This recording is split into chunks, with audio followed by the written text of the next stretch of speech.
Sementara Israel tinggal di Sitim, mulailah bangsa itu berzinah dengan perempuan-perempuan Moab. Perempuan-perempuan ini mengajak bangsa itu ke korban sembelihan bagi Allah mereka, lalu bangsa itu turut makan dari korban itu dan menyembah Allah orang-orang itu. Ketika Israel berpasangan dengan Baal Peor, bangkitlah murka Tuhan terhadap Israel. Lalu berfirmanlah Tuhan kepada Musa, "Tangkaplah semua orang yang mengepalai bangsa itu, dan gantunglah mereka di hadapan Tuhan di tempat terang, supaya murka Tuhan yang bernyala-nyala itu surut daripada Israel."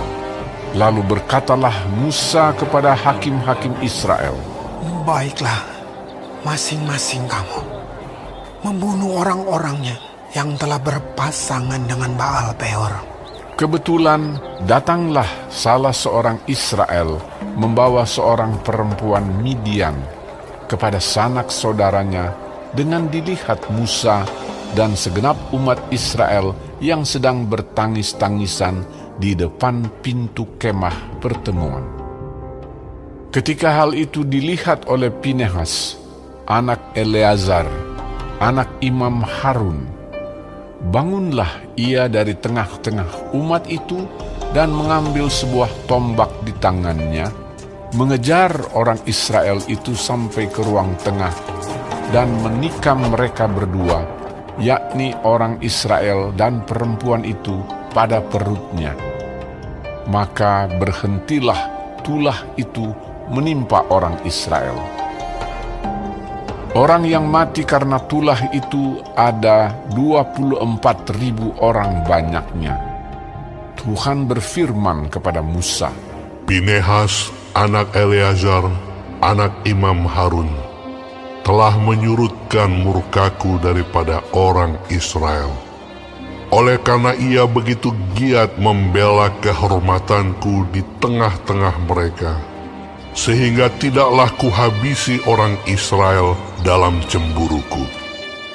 Sebab itu katakanlah, sesungguhnya aku berikan kepadanya perjanjian keselamatan yang daripadaku, untuk menjadi perjanjian mengenai keimaman selama-lamanya bagi dia dan bagi keturunannya.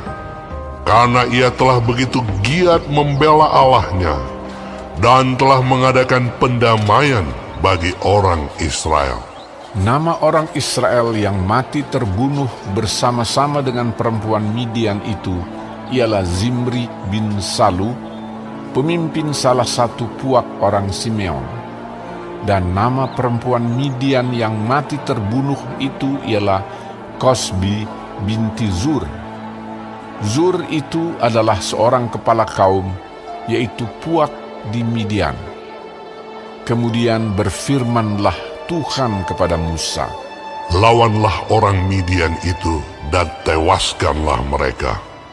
Sebab mereka telah melawan kamu dengan daya upaya yang dirancang mereka terhadap kamu dalam hal Peor dan dalam hal Kosbi saudara mereka, yakni anak perempuan seorang pemimpin Midian. Kosbi itu mati terbunuh pada waktu turunnya tulah karena Peor itu."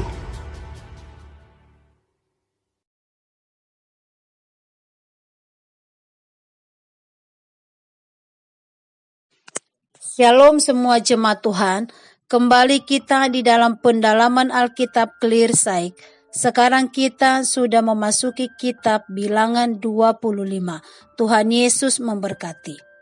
Setelah Bileam gagal dalam usahanya untuk memisahkan orang Israel dari Tuhan, Bileam menasihati orang-orang Moab untuk berusaha memalingkan orang-orang Israel dari Allah dengan mengajak mereka melakukan kebejatan dan penyembahan yang cabul kepada dewa-dewa.